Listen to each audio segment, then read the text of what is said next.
Good morning, sir. Good morning, sir. Good morning, everyone. So, guys, I think we can start now. Am I audible to you? Yes, sir. Okay, great. So, guys, yesterday we have discussed about the FCFE and the FCFF valuation, the dividend discount model. And now just going further into the same concept, we are going to learn few more things. So, talking about the preferred stock valuation. So, preferred stock has ownership above common stock. This we already know. We have discussed about the preferred stock valuation. Preferred stocks, what are the preferential shares? They can be non-callable, non-convertible, they can be callable, they can be convertible. Okay. So what do we mean by a preferred stock? Suppose if I buy a stock, I'll get a fixed dividend for a particular time for the maturity of that preferred stock. And after that, I will get the face value of the stock, whatever the face value is. Okay. So it's like a fixed dividend you are getting each year. And at the end, what you are getting? The face value. Okay. Is this point clear, guys? Yes, sir. Okay.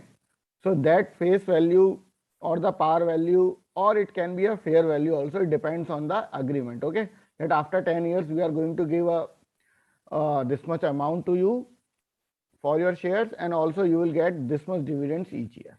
Okay. So how you are going to compute the do the valuation?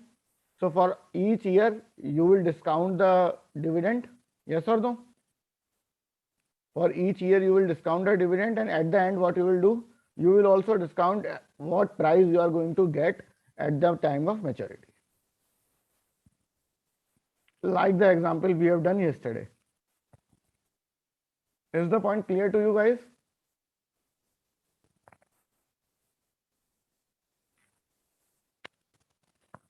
Guys, is this point clear to you? Yes, sir. Yes, sir. Great. So, and also we had talked about perpetuity last night. So what do we mean by perpetuity? Can anyone tell me? What do we mean by perpetuity?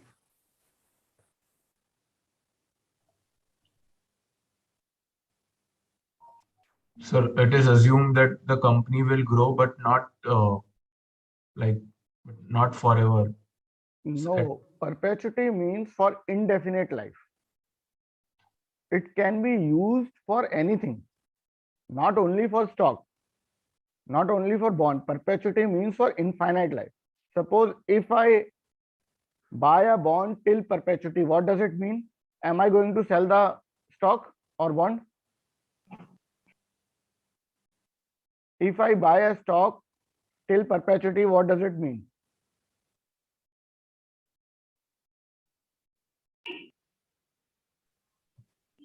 Kriyansh? Sir, you are. It is assumed that you are going to hold it Forever. Forever. Correct? Yes, sir. Okay. And I am going to get a dividend each year forever. So yesterday I shown you that the present value of far away values, the present value of far away values become zero, near to zero. Yes or no? Yes, sir. So what happens? What was the formula given for perpetuity? D by R.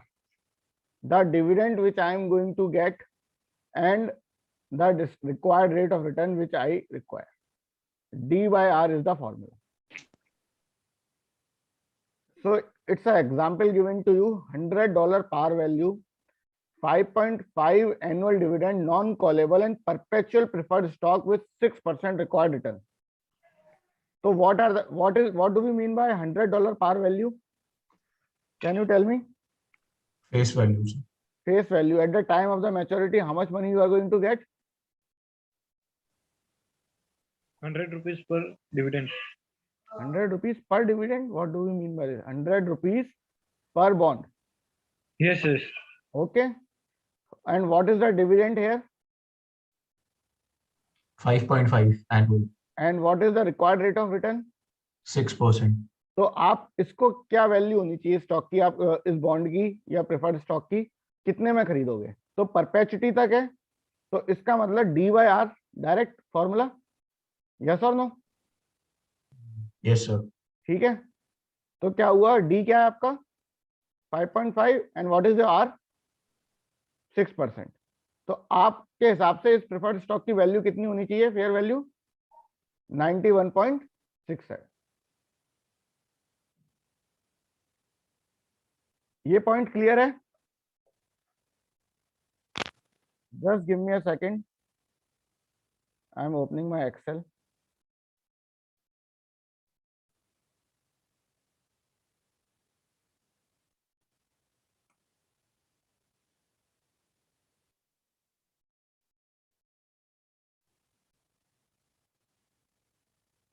कितना dividend मिल रहा है guys अपने को, 5.5।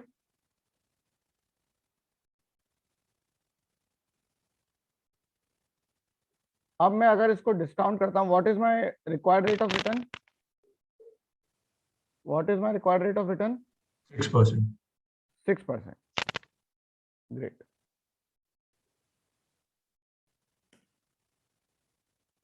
अब मैं अगर इसको डिस्काउंट करता हूं तो कैसे करूंगा?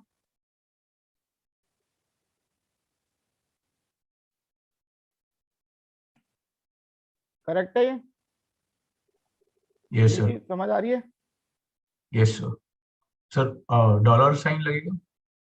डॉलर साइन, हाँ डॉलर साइन लगेगा, करेक्ट, क्योंकि फिर वो आगे चला जाएगा ना। यस।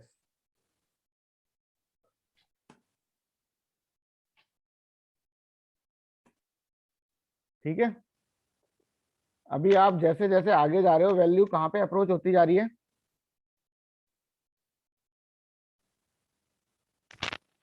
जीरो के करीब। जीरो के करीब जा रही है।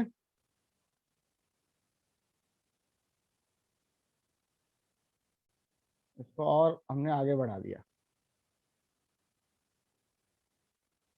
ठीक है, अभी इसका सम क्या होता है, व्हाट इज द सम? 99.9. नहीं 99 क्यों होगा, 99 क्यों होगा? वो तो जब 6 रुपीस का डिविडेंड होता है और 6% का रिक्वायर्ड रेट होता तब होता है ना 99। क्यों श्रेयांश? वो तो कल वाले एग्जाम्पल में था, 10% का रिक्वायर्ड रेट था और डिविडेंड 10 रुपए का था, इसलिए था।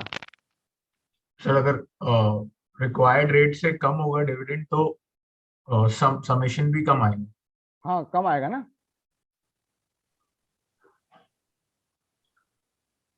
ठीक है, अभी यहाँ वैल्यू क्या हो गई है, किसको अप्रोच कर रही है, जीरो को कर रही है कि नहीं कर रही है? And we will compute it till 100 here. ठीक है भाई, ये समझ आ रहा है हम क्या कर रहे हैं?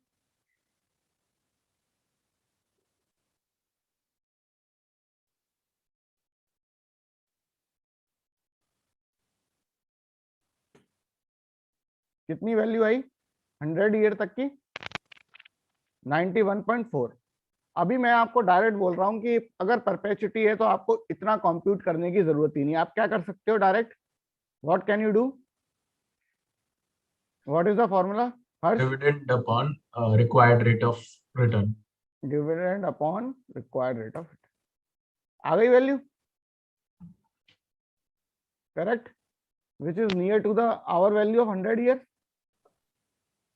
Yes sir. Yes sir. ठीक है, अब इसमें सबसे बड़ा एजम्पशन क्या है ये बताओ? वो तो एजम्पशन है ही कि हम हमेशा के लिए रखने वाले हैं, उसके अलावा एक एजम्पशन क्या है? तो कांस्टेंट डिविडेंड। Constant dividend. ठीक है, तो हमेशा याद रखना ये कांस्टेंट डिविडेंड के लिए फॉर्मूला है। अगर ग्रोथ रेट की बात होती है तो एक अपने पास दूसरा फॉर्मूला है, अभी हम वो डिस्कस करेंगे। This formula is for what? Constant dividend. Am I clear to you guys? कोई डाउट श्रेयांश? No sir.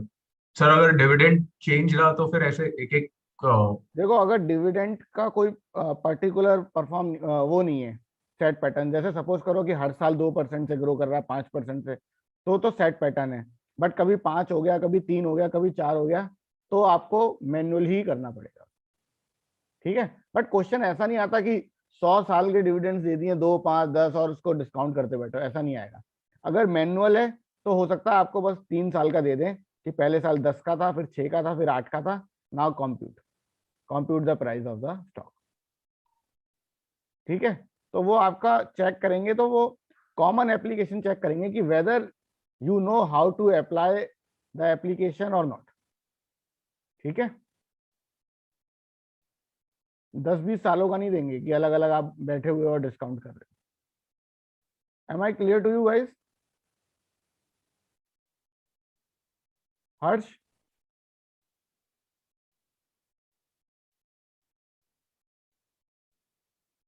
ठीक है, अभी सेम केस में क्या हुआ, $100 पार वैल्यू थी, मैच्योरिटी कितनी है, कितनी maturity they the guys? What is the maturity in the question? Guys please respond. Sir 6 years.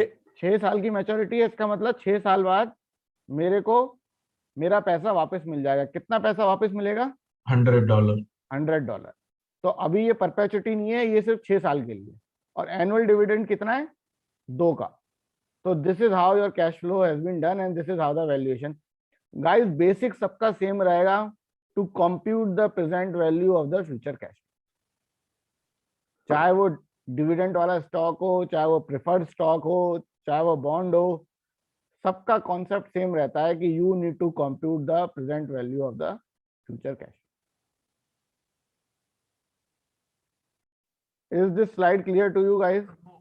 Sir fair value के डिनोमिनेटर में n क्यों आया है? 1+r n क्यों आया है? N is the number of years.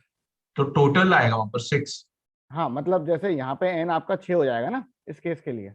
और सर पहले वाले t में टी में मतलब 1, पहले टी से स्टार्ट होगा, D1 + 1 D2 + 1 + r की पावर 2, और फिर एक जो dt आएगा, एन जो आखिरी वाला आएगा D6 1 + r की पावर 6 + 100 + 1 + r की पावर 6।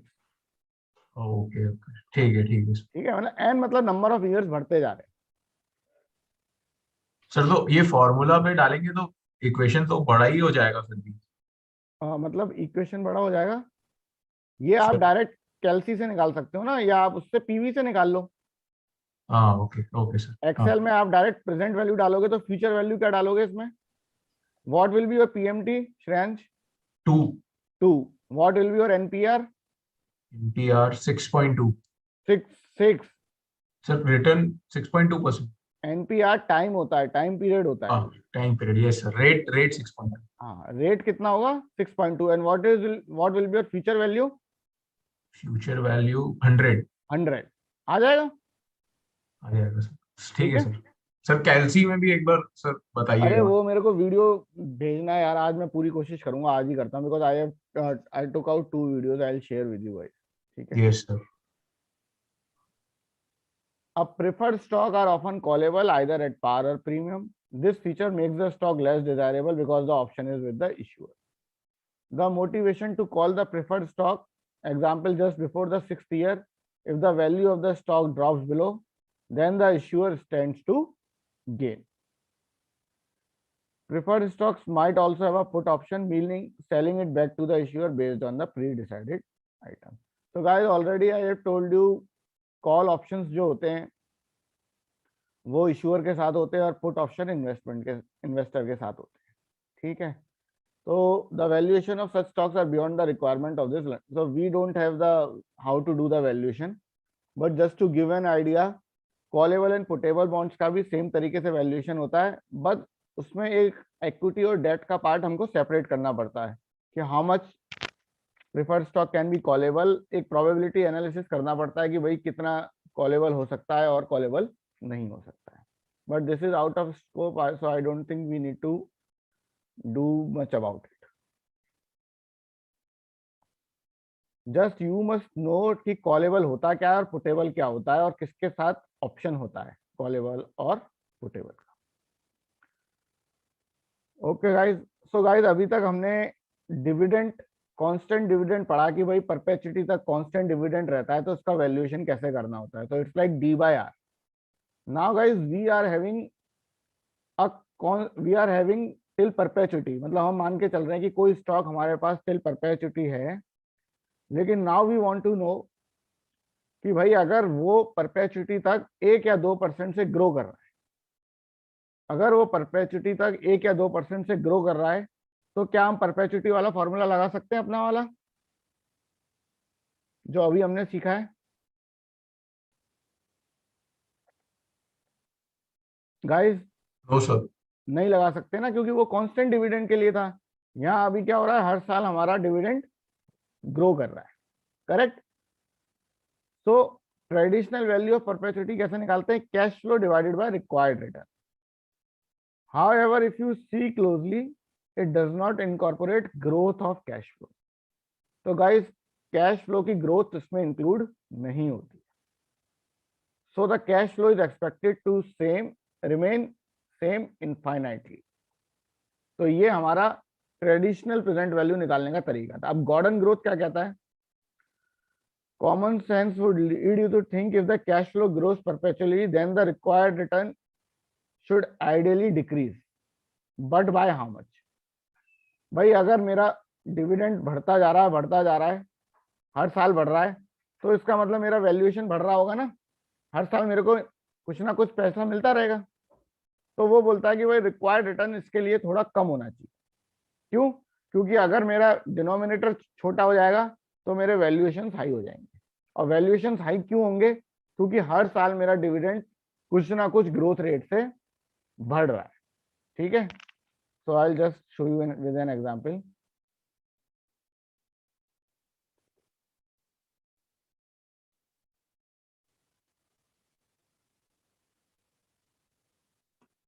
तो गाइस सपोज करो कि मेरा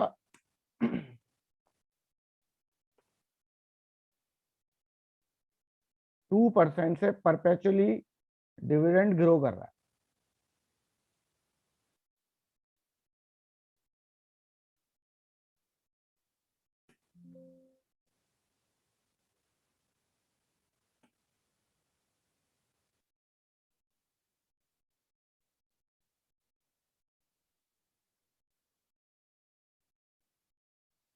So each year my dividend is growing guys, है ना? तो ये परपेचुअली तक ग्रो करता रहेगा. अभी सपोज करो मेरा डिस्काउंट रेट था 8%, तो मैं क्या करूंगा?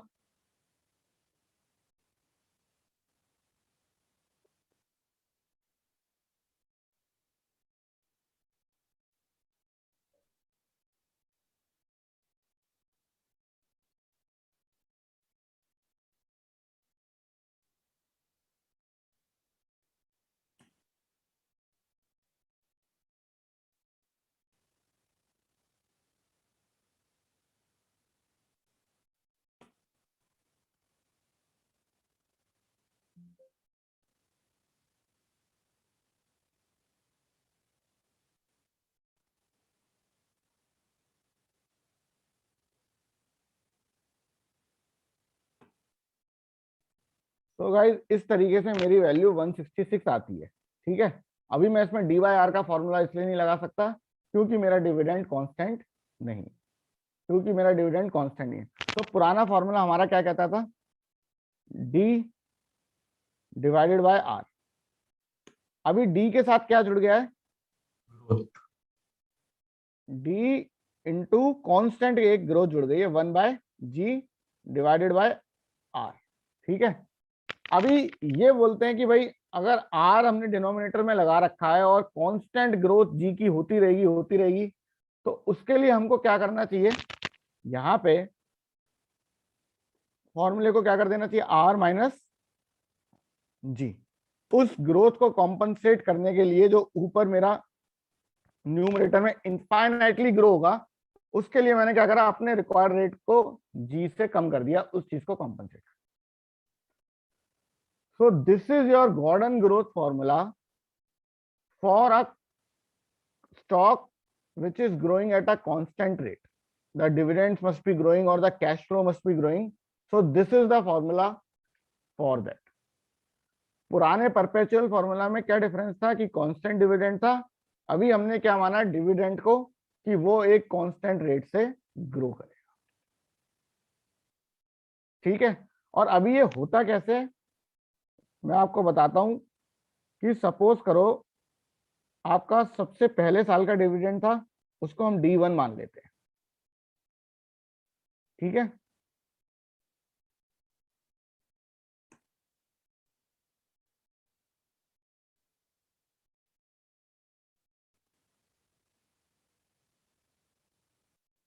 D1 क्या होगा आपका D0 डिवाइडेड बाय 1 प्लस जी।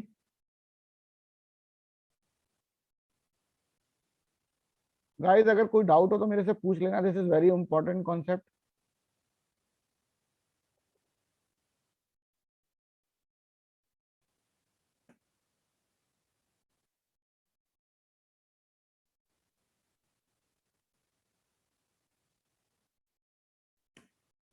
इसी तरीके से तो गाइस आप निकालोगे, सबसे पहले आपका इनिशियल डिविडेंड जो लास्ट ईयर था वो D0 था, अब आपका एक कांस्टेंट ग्रोथ से ग्रो करेगा, तो आपका न्यूमरेटर में क्या हो जाएगा D0 इंटू 1 प्लस जी, फिर D0 इंटू 1 प्लस जी की power 2, D0 into 1 plus G की पावर 3।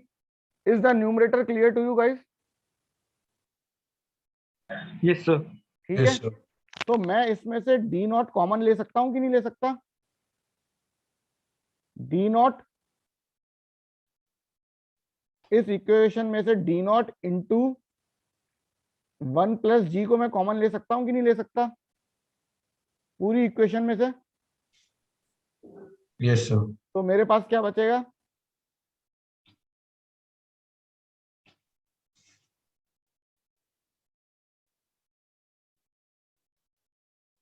ठीक है, और क्या बचेगा?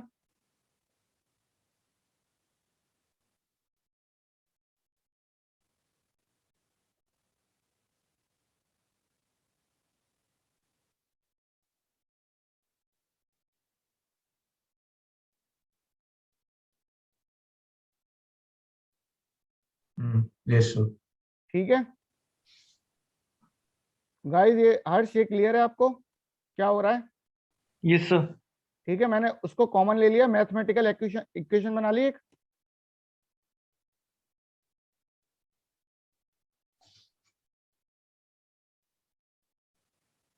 ये क्लियर है गाइस क्या करा मैंने? Yes, sir. तो ये चीज मेरी क्या हो गई, कॉमन हो गई, D0 इंटू 1 प्लस जी, और ये डिवाइड में इसके चलता रहेगा। तो गाइस ये जो इक्वेशन बनती है, ये जो मैथमेटिकल अरिथमेटिक प्रोग्रेशन बनता है, तो this becomes your D0 into 1 plus G divided by your R minus G. D0, what is D0 for me? What is D0? First year dividend. No, last year dividend. Suppose करो last year मेरे को 2 rupees का dividend मिला, और अब मैं कह रहा हूं अगले साल से कांस्टेंट मेरा 5% से डिविडेंड ग्रो करेगा, तो D0 क्या होगा मेरा? Sir, last year मतलब वही ना first year ही. फर्स्ट ईयर, जैसे सपोज करो इस साल मेरे को डिविडेंड मिल गया। एक क्वेश्चन है, मैं बोलता हूं कि फर्स्ट ईयर डिविडेंड मिला 5 रुपीज का, इसके बाद जो डिविडेंड है, फर्स्ट ईयर 5 रुपीज का डिविडेंड मिलेगा, इसके बाद जो डिविडेंड है वो कॉन्स्टेंटली 10% से ग्रो करेगा, कॉन्स्टेंटली 10% से ग्रो करेगा। तो आपका D0 क्या होगा? 5. 5 होगा आपका D0, correct? Yes, sir.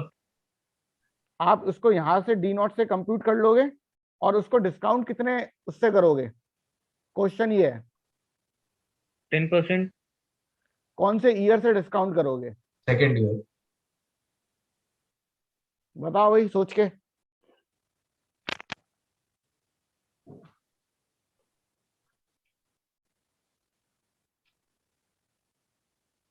So first year मिल चुका है ना, तो second year से ही तो discount. सेकेंड ईयर से ही होगा ना?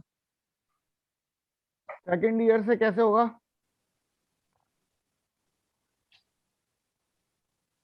आप ये कह रहे हो कि फर्स्ट ईयर में मेरे को मिल गया।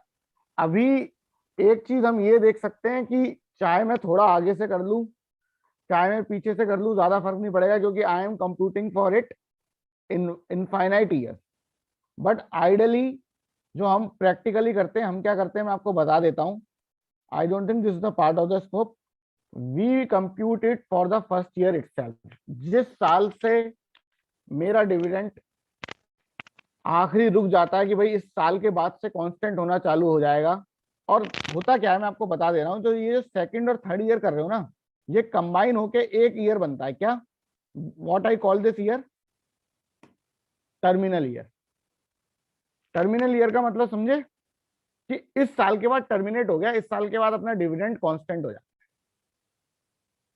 है। इस साल के बाद क्या होता है? डिविडेंड मेरा कांस्टेंट हो जाता है। ठीक है, तो टर्मिनल ईयर के अंदर ये सारे डिविडेंड आ जाएंगे, सारे जो भी आपके आगे चल के ग्रो कर रहे हैं। तो टर्मिनल ईयर क्या होता है भाई? डी नॉट इंटू 1+G, ये आपका पहले साल का डिविडेंड, डिवाइडेड बाय 1+R की पावर अभी के लिए 1। मतलब अभी के लिए 1 मतलब यहीं से मैं इसको कंप्यूट कर लूंगा, ये बस मैं अगले साल का निकालूंगा, और जो मैं डिस्काउंट पीरियड निकालूंगा वो मैं लास्ट ईयर का ही ले लूंगा।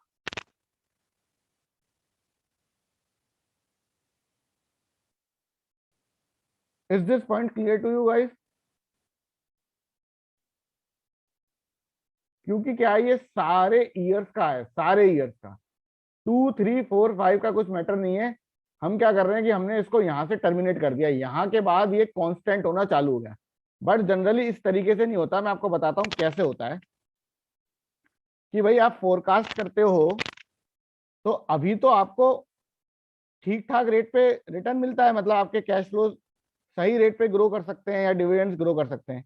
क्या होता है कि 9 साल के बाद सपोज करो यहां से आपका कांस्टेंट ग्रोथ चालू हो जाती है, यहां से आपकी कांस्टेंट ग्रोथ चालू हो गई, तो 9 के बाद आप क्या डालोगे? टर्मिनल ईयर कर लेंगे कि नहीं कर लेंगे 9 के बाद, कि यहां से मेरी कांस्टेंट ग्रोथ स्टार्ट हो गई है? यस और नो? Yes sir. ठीक है, तो अभी मैं यहाँ पे कौन सा डिविडेंड लूंगा, कौन से ईयर का डिविडेंड लूंगा? यहाँ पे D9, यहाँ पे मैं डिविडेंड लूंगा D9 का। D9 मतलब जो 9वें साल में डिविडेंड मिला हाँ था, ये plus your constant growth divided by 1+R की पावर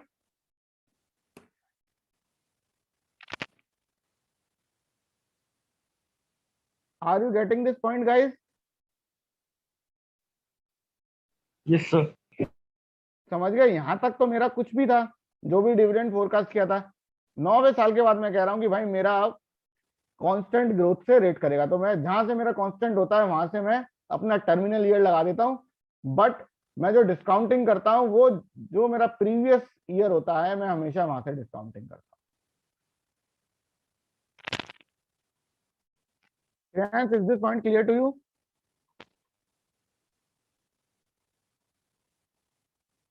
हर्ष? Yes sir. Okay, great.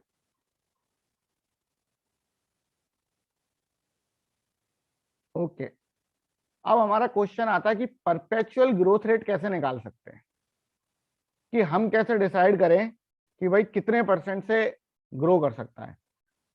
तो कैन यू टेल मी कि at what rate it can grow constantly? कैसे निकाल सकते हैं उस ग्रोथ रेट को?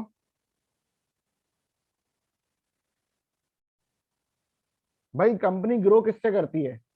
जो जब कंपनी मैच्योर हो जाएगी तो कंपनी क्या करेगी कि कुछ पैसे को रिटेन करती है, रिटेन अर्निंग्स, है ना।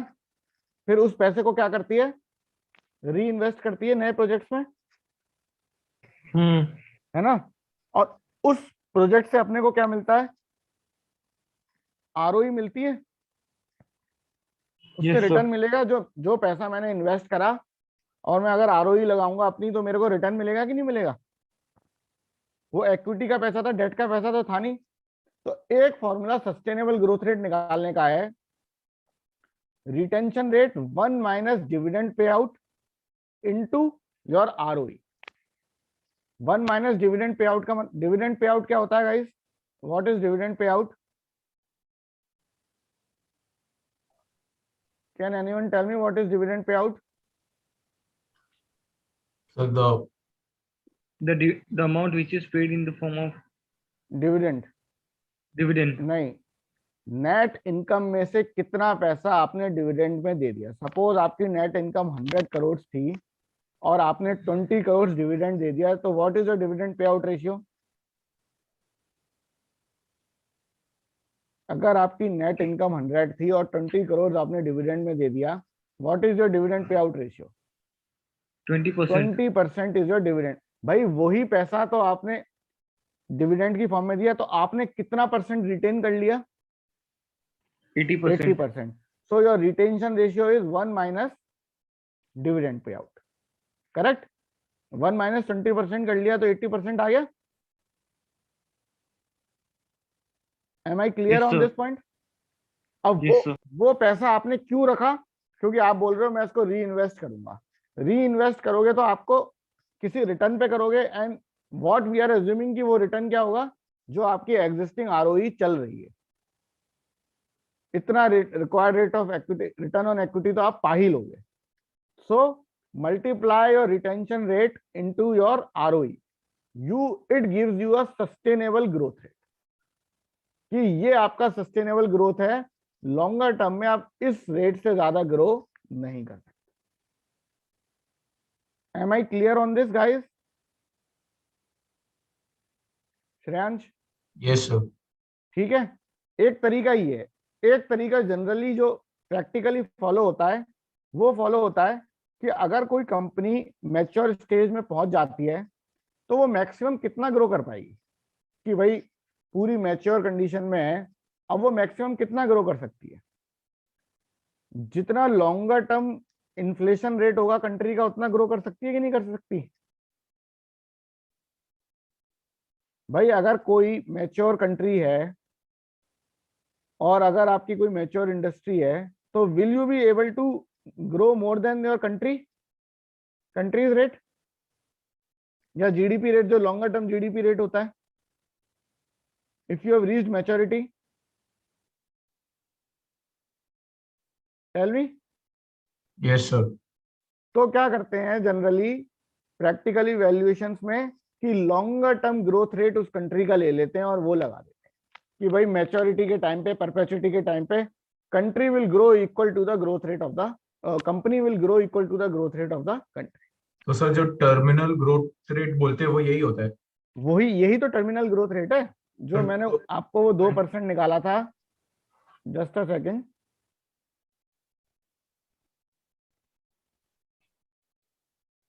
ये जो जिस जी की हम बात कर रहे हैं ना, तो अभी तो क्या ये डिविडेंड के ग्रोथ की बात कर रहे हैं, बट क्या ये जब मैं टर्मिनल ईयर में जी लगा रहा हूं तो इसका मतलब क्या है कि हमेशा लॉन्गर टर्म के लिए मैं कितने से ग्रो कर रहा हूं? इस जी से, and that is your terminal growth rate. Terminal growth rate मतलब कि भाई हाई ग्रोथ का हमने एरिया कैप्चर कर लिया, अब परपेचुइटी तक एज्यूम करना है कि कंपनी कितने से ग्रो कर सकती है। क्या परपेचुइटी तक कोई कंपनी 15% से ग्रो कर सकती है? It is very difficult for a company to grow at 15% for 100 years. Yes or no? Yes sir. तो हम क्या Yes, मानते sir. हैं कि कंपनी किससे ग्रो करेगी? या तो इंडस्ट्री का कोई लॉन्गर टर्म ग्रोथ रेट दिया हो, नहीं तो हम कंट्री का लॉन्ग टर्म ग्रोथ रेट ले लेते सर हैं। Yes yes Shreyansh. सर तो कंट्री टू कंट्री डिफर करेगा, जैसे यूएस का इन्फ्लेशन 1.5। यस यस यस, आपकी कंपनी यूएस में ऑपरेट कर रही है तो आप यूएस की टर्मिनल ग्रोथ रेट लोगे तो यूएस को अज्यूम करके लोगे, इंडिया सर- की है तो इंडिया की लोगे। तो सर इंडिया का जीडीपी जैसे 9% 8% आता है, तो उतना ग्रोथ रेट ये लॉन्गर टर्म नहीं है ना, लॉन्गर, हाँ ये तो ये तो क्वार्टरली। अभी क्वार्टरली है। लॉन्गर टर्म मतलब आप परपेचुइटी तक मान रहे हो, तो इंडिया का कुछ 4 या 5% के आसपास आएगा। सर तो ये सारे डेटा मतलब ऐसे पब्लिश्ड होते हैं तो वो एक्सट्रैक्ट करते हैं कि सब अजम्पशन रहता है? दो तरीके होते हैं हायर टर्म जो बॉन्ड्स होते हैं ना कंट्री के, यस सर। सोवरेन बॉन्ड्स होते हैं, उसके थ्रू भी निकाला जा सकता है, नहीं तो आपको डेटाबेस से जैसे ब्लूमबर्ग या capital IQ longer term growth rate से फोरकास्टेड, तो आप वहां से ले लेते हो। बट जनरली कंट्रीज का जो ग्रोथ रेट होता है, जैसे यूरोप का तो हम 1% लेते हैं, यूएस का 2 से 3%, चाइना का भी 2 से 3%, 3% लेते हैं। तो जो टर्मिनल ग्रोथ रेट होता है वो 2%, 3% इतना ही होता है। क्योंकि सपोज करो आपने 5% ले लिया, तो इज इट पॉसिबल कि 5% से ग्रो कर पाए? No sir. है ना, वो भी परपेचुइटी तक मान रहे हो। सर तो कंजर्वेटिव असम्पशन लेना ही ज्यादा बेटर रहता है। नहीं, कंजर्वेटिव नहीं है, प्रूडेंट भी तो यही है। आपने 5% ले लिया, will you be able to defend it कि भाई मैं तो जिंदगी में 5% से ग्रो करूंगा? है ना। सर तो इसमें कुछ एक्सेप्शनल्स भी तो होंगे ना? एक्सेप्शनल ऐसे होता है कि इंडस्ट्री, जैसे सपोज बहुत ही नेसेंट इंडस्ट्री है, जैसा अभी आप इलेक्ट्रिकल व्हीकल का निकालोगे, तो इलेक्ट्रिकल व्हीकल में प्रोबेबली आपको टर्मिनल ग्रोथ रेट 1% ज्यादा लेना पड़े जो कंट्री का जीडीपी ग्रोथ रेट है उससे, क्योंकि उसका पेनिट्रेशन बहुत कम है। मतलब वो इंडस्ट्री कैसी है, कोई ऐसी इंडस्ट्री है जो अभी इंट्रोड्यूस हुई है, कोई नया एडॉप्शन चल रहा है, तो ये सारी चीजें आपको देखनी पड़ती। ठीक है। Okay sir. तो गाइस जो मैंने फॉर्मूला अभी आपको बताया ना डिविडेंड के लिए, वही फॉर्मूला मेरा फ्री कैश फ्लो में भी लगता है। मैं कैश फ्लोज को फोरकास्ट करता हूं, टर्मिनल ईयर में मैं क्या करता हूं, टर्मिनल ईयर का कैश फ्लो निकाल लेता हूं, टर्मिनल ईयर में कैश फ्लो निकाल लेता हूं।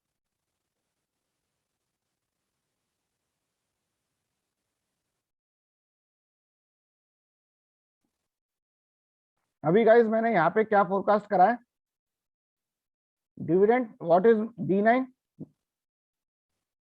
D9 क्या है मेरा, डिविडेंड ऑफ 9th। तो अभी मैं इसमें क्या कर देता हूँ FCFE ऑफ 9th पीरियड लगा दूंगा, तो मेरे को यहाँ पे क्या मिल जाएगा, टर्मिनल ईयर का free cash flow. Free cash flow. और इसको मैं डिस्काउंट किससे करूंगा, कल मैंने बताया था FCFE किससे डिस्काउंट होता है,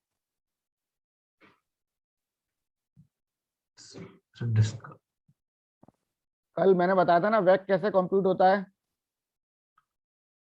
FCF net income plus NCC. वो तो FCFE निकाल लिया आपने, अभी आप इसको डिस्काउंट किससे करोगे,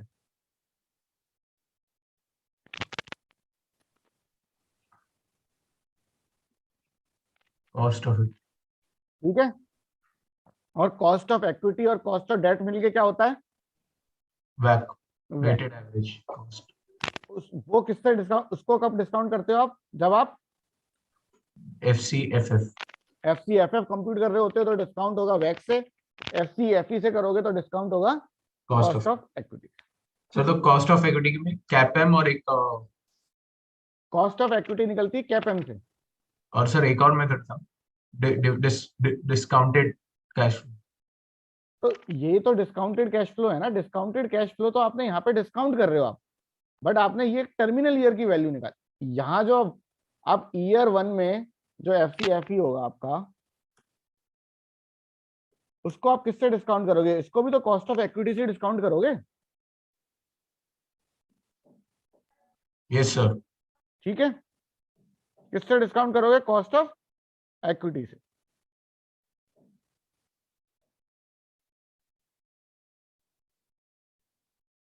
तो टर्मिनल ईयर निकालने के लिए आपको कोई भी पूछे तो क्या आंसर होता है, सपोज करो आपको टर्मिनल ईयर निकालना है FCFE के लिए, तो FCFE into what 1+G divided by R-G, ये आपको वैल्यू देगा। कौन सी वैल्यू देगा,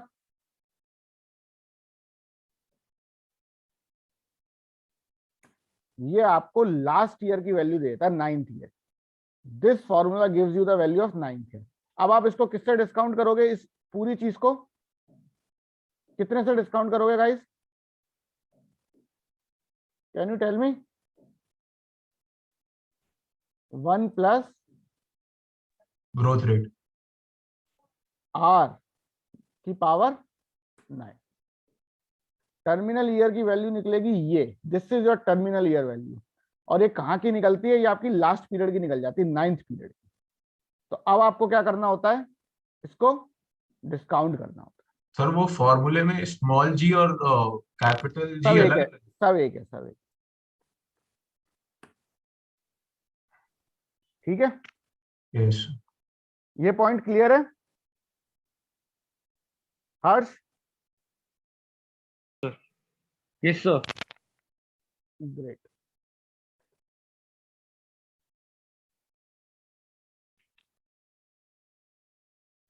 assumptions क्या है? dividends are the correct metrics for the use of valuation purpose. Dividend growth rate is forever. The required rate of return is constant. Dividend growth is strictly below the required rate of return.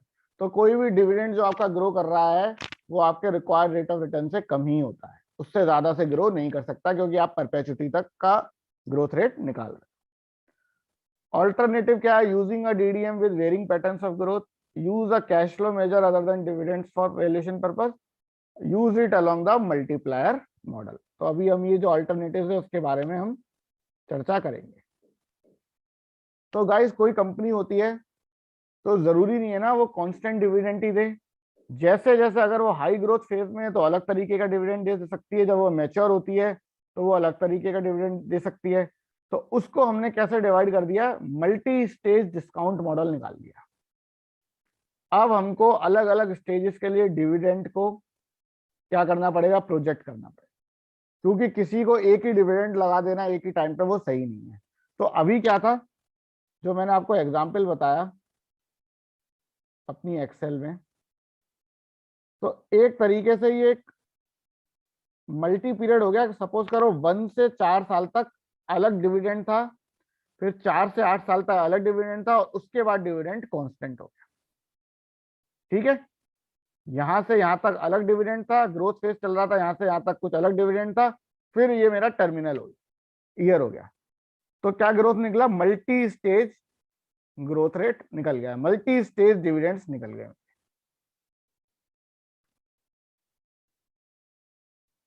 Am I clear on this point, guys? Yes, sir. Am I clear, Shreyansh? Yes sir. ठीक है, तो ये हमारा multi stage है। तो पहले साल में ही कांस्टेंट ग्रोथ रेट ना लगाते हुए जितना ज्यादा हम उसको ग्रैनुलर करेंगे उतना ज्यादा बेटर है। अब गाइस कुछ क्वेश्चन है, please try to answer this. I am coming in a minute. दोनों क्वेश्चंस कंप्यूट कर लो और then we will discuss it. तो guys, what are the answers? C sir, first का तो फर्स्ट का सी आएगा। ठीक है, और दूसरे का? तो कर रहा हूँ। करो करो, पहले डिविडेंड बता दो, डिविडेंड कितना है? परपेचुइटी तक जो डिविडेंड मिलने वाला है वो कितना मिलने वाला है? 4.8% ऑफ $25। करेक्ट। तो it's just like a bond, जैसे कूपन हमारा फेस वैल्यू पे होता है उसी तरीके से यहाँ पे डिविडेंड भी हमारा फेस या पार वैल्यू पे होता है। सर, इसमें मैच्योरिटी टाइम पीरियड तो नहीं दिया है। इसमें परपेचुअल दिया है ना? हाँ यस। परपेचुअल का मतलब कोई मैच्योरिटी नहीं है, फॉर एवर रखना है।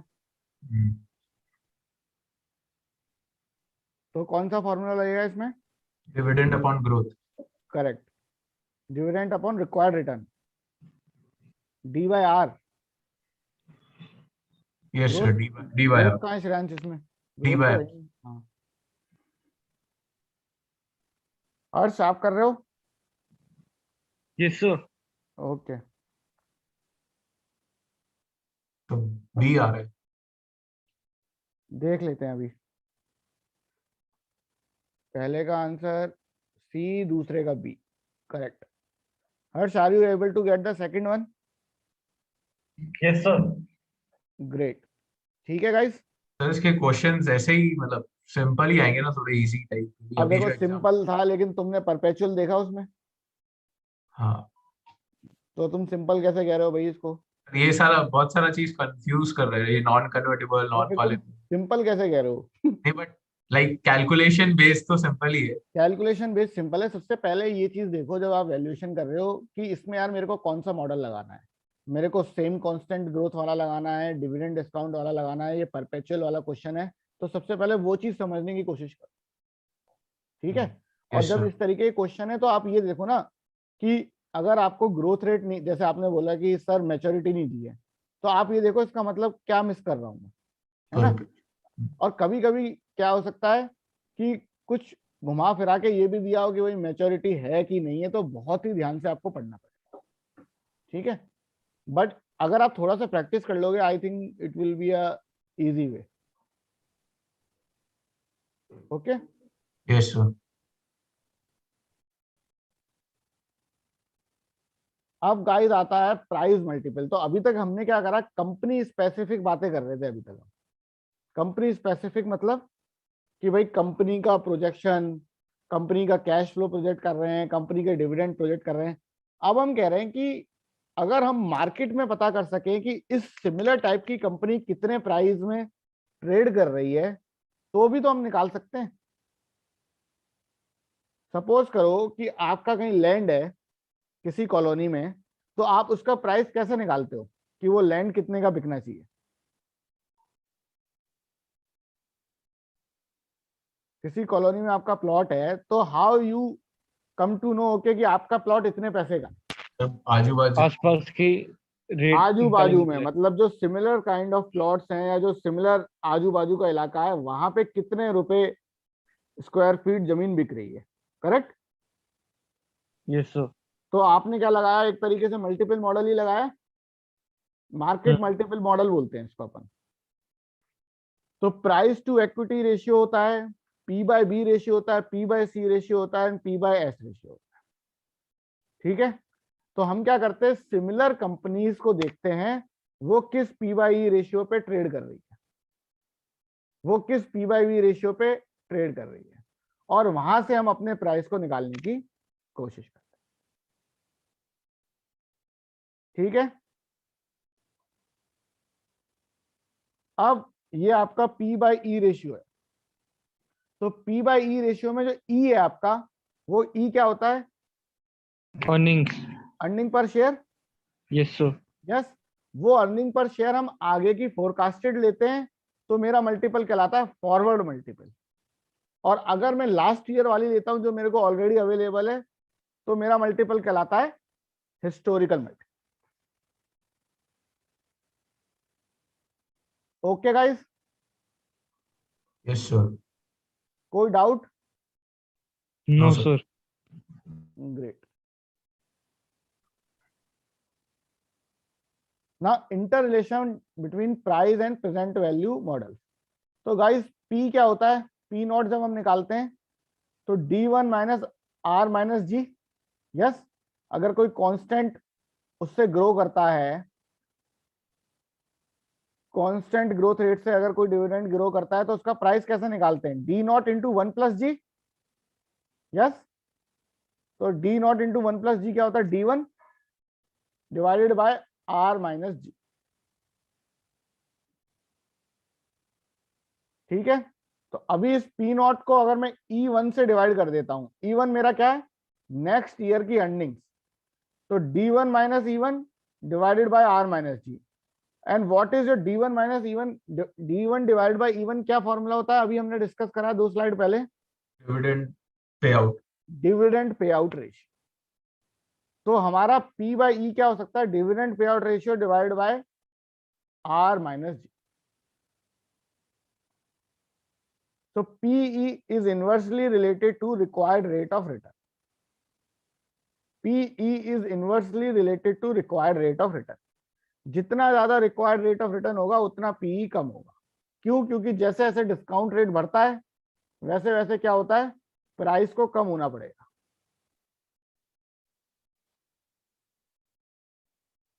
इसका एक मतलब ये भी हो सकता है, that would mean P is directly related to pay out ratio, which means higher dividend means increasing price, but it could also imply that higher dividend means low reinvestment rate, this is also called displacement of earning.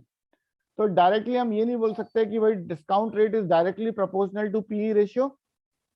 ये भी imply कर सकता है कि higher dividend means low investment, reinvestment, मतलब dividend ज्यादा मिल रहा है, इसका मतलब कंपनीज के पास कम एवेन्यूज हैं डिविडेंड, कम एवेन्यूज है री इन्वेस्टमेंट, वो कहाँ री इन्वेस्ट करने वाले हैं उसका आइडिया कम है। ठीक है। However, if considered from market sentiment perspective, higher dividend could actually mean the price appreciate. तो ज्यादा डिविडेंड मिलता है तो लोग खुश होते हैं, इट माइट बी पॉसिबल कि people start buying the stock, तो प्राइस अप्रिशिएट हो जाए। तो इट्स जस्ट अ रिलेशनशिप, एक मैथमेटिकल रिलेशनशिप है, बट इसका सिग्निफिकेंस बहुत ज्यादा नहीं है। ठीक है।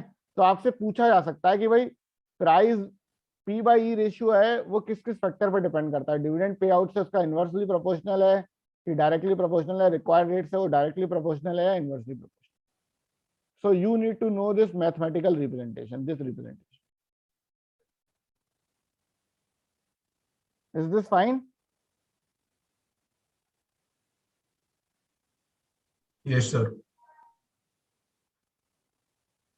अभी एक क्वेश्चन है, इसका answer, analyst has gathered the following information, expected earnings per share 5.7, expected dividend per share. Guys ये हिस्टोरिकल डिविडेंड है कि आगे का डिविडेंड दिया हुआ है? आगे। Correct. Dividends are expected to grow at 2.75% year indefinite. Required rate of return is 8.35%. ये सब इंफॉर्मेशन से P बाई E मल्टीपल निकालना है। तो P बाई E मल्टीपल निकल सकता है कैसे? D1 divided by E1 and divided by R minus G, D1 divided by E1 divide by R minus G। D1 क्या दिया हुआ है मेरे को? What is my D1? 2.7. What is my E1? 5.7. What is my R? Is sir 8.35. And what is my G? 2.75. तो इससे हमको P by E ratio मिल जाएगा अगर मैं यहाँ पे डाल दूं तो। Yes, sir.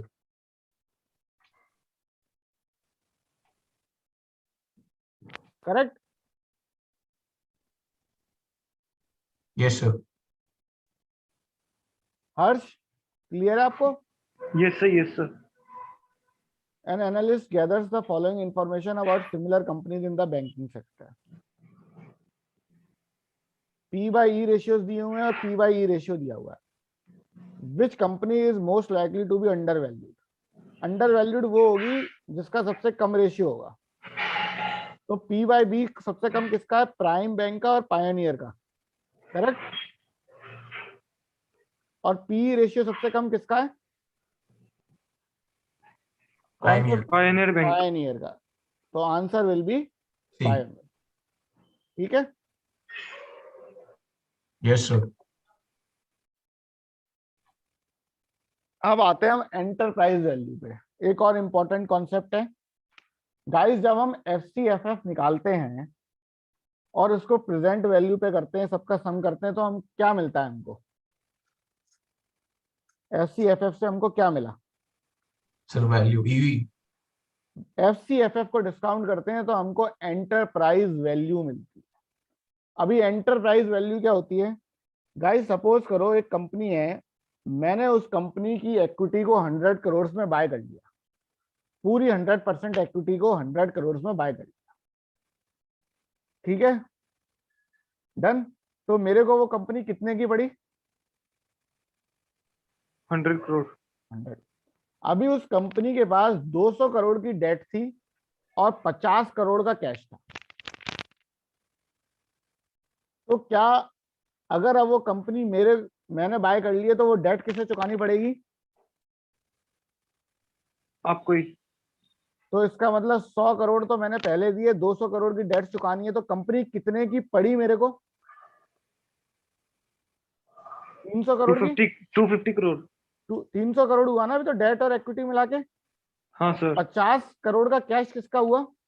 आपका मेरा। तो इसका 250 मतलब मेरे को करोड़। टोटल कितने की पड़ी? 250 करोड़। ठीक है श्रेयांश, ये पॉइंट क्लियर है आपको? Yes sir. तो इसका मतलब जो कॉस्ट टू द एक्वायरर होता है, जो एक्वायर कर रहा है उसको कॉस्ट, पूरी कॉस्ट देखनी पड़ेगी। कंपनी को इक्विटी हमने 100 करोड़ में बाय करी, अब हो सकता है कुछ और एसेट्स हो कंपनी के पास और लाइबिलिटीज हो, वो पढ़ने करने के बाद मेरे को वो कितने की पड़ती है। Am I clear on this point? Harsh? Yes sir. तो ये फिगर आपको समझ में आ रहा है एंटरप्राइज वैल्यू का? Market capitalisation of stocks and preferred stocks, मतलब इक्विटी वैल्यू निकाल ली आपने, उसमें माइनस क्या करा? कैश एंड डिविडेंड, और प्लस क्या करा? Market value of debt. तो generally market value of debt निकालना इतना आसान नहीं होता, तो हम बुक वैल्यू ऑफ डेट को ले लेते सर ये जो कैश माइनस किया है हैं। वो सिर्फ कैश इन हैंड होता है या फिर बैंक में भी जो पड़ा है वो भी इंक्लूड कैश इन होता है? हैंड का मतलब ऐसा नहीं होता हर्ष की हाथ में पैसे हैं, हाँ मतलब कंपनी के अंदर अभी। जो बैलेंस में बैंक में पड़े हैं उसको भी हम कैश ही कहते हैं, कैश या कैश एक्विवेलेंट। Okay sir. हाथ में नहीं होता वो कैश। जो 500 करोड़ बैलेंस शीट पे कैश लगा है उसका मतलब ये नहीं है कि 500 करोड़ की गड्डियां रखी हुई हैं गोदाम में। इसका मतलब ओके ये सर। है कि बैंक ने अपने सेविंग अकाउंट या करंट अकाउंट में वो 500 रुपए लिक्विड एज अ लिक्विड पड़े हुए। Okay sir.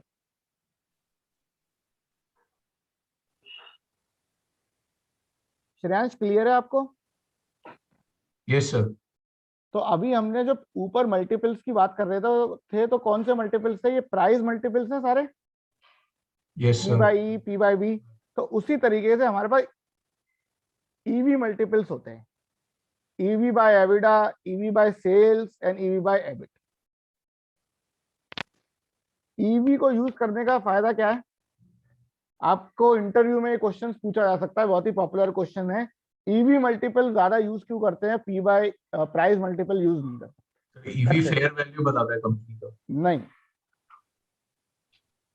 सर अगर कुछ एक्विजिशन या मर्जर होने का है तो उससे अपने को पता चल जाता है कि कंपनी की उस टाइम पे क्या वैल्यू है।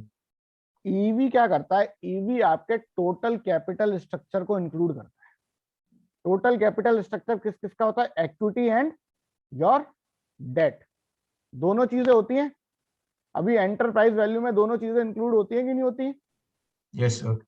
पी बाय मल्टीपल में सिर्फ इक्विटी की बात होती है, ईवी मल्टीपल में किसकी बात होती है? Total capital structure.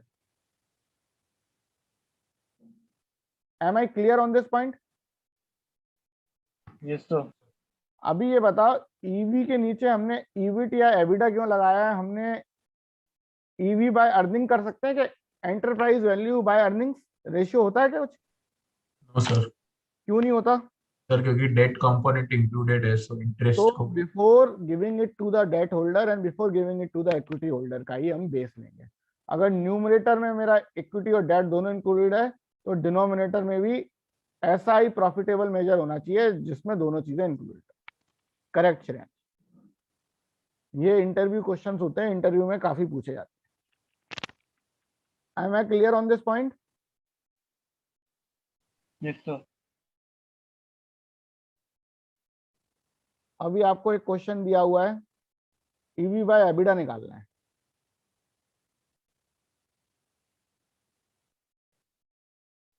Can you compute the value of the equity? Yes sir. कैसे निकालोगे? सबसे पहले क्या करोगे ये बताओ? सबसे पहले ईवी निकालेंगे। ईवी कैसे निकालोगे? ईवी टू इबिडा दिया हुआ है और इबिडा दिया हुआ है, सो इक्वेट तो कर। 22 मिलियन इंटू 10.2, यस करेक्ट? तो यस क्या निकल जाएगा उससे? ईवी। ईवी निकल जाएगा। उस ईवी में डेट को माइनस करोगे कि ऐड करोगे, प्लस करोगे? तो डेट को माइनस। और कैश को प्लस कर दोगे कैश को प्लस करेंगे। तो हमारी इक्विटी वैल्यू निकल आएगी। Correct? Do let me know guys if you have any doubt on this topic. No sir. ठीक है। तो sir. जनरली हम क्या करते हैं हर्ष एंड श्रेयांश, हम FCFF से डिस्काउंट करते हैं और एंटरप्राइज वैल्यू निकाल लेते हैं। और एंटरप्राइज वैल्यू में क्या एडजस्टमेंट करने पड़ेंगे, डेट और इक्विटी का एडजस्टमेंट करूंगा तो मेरा क्या निकल आएगा, मेरे को इक्विटी वैल्यू मिल जाए। ठीक है, am I clear? Yes sir. और लास्ट होता है हमारा एसेट बेस्ड वैल्यूएशन, कि हर एसेट और लाइबिलिटी को वैल्यू करके दोनों का डिफरेंस देखना कि भाई अगर मैं सारी लाइबिलिटीज चुका दूं तो मेरे पास कितनी एसेट्स बचेंगी। It is advisable to use this for companies with less intangibles, companies with less current and asset and liability. Estimation of these are often difficult. तो गाइस इन्वेंट्री वगैरह का वैल्यूएशन करना और ये सब करना थोड़ा डिफिकल्ट पड़ जाता है। ठीक है, estimates the market value of the companies assets and liability. तो जनरली कंपनी जो लिक्विडेट हो रही होती है, जो बैंकरप्ट हो चुकी होती है, या रियल एस्टेट कंपनीज होती हैं जिनके पास टेंजिबल एसेट्स होती है, उनको हम यूज करते हैं एसेट बेस्ड वैल्यूएशन।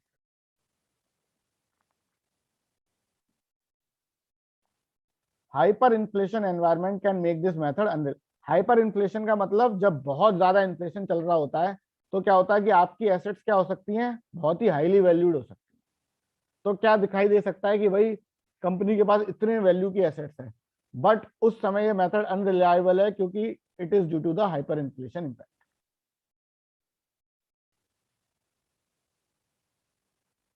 किसी को कोई डाउट इस स्लाइड में guys? No sir. I think this ends your topic.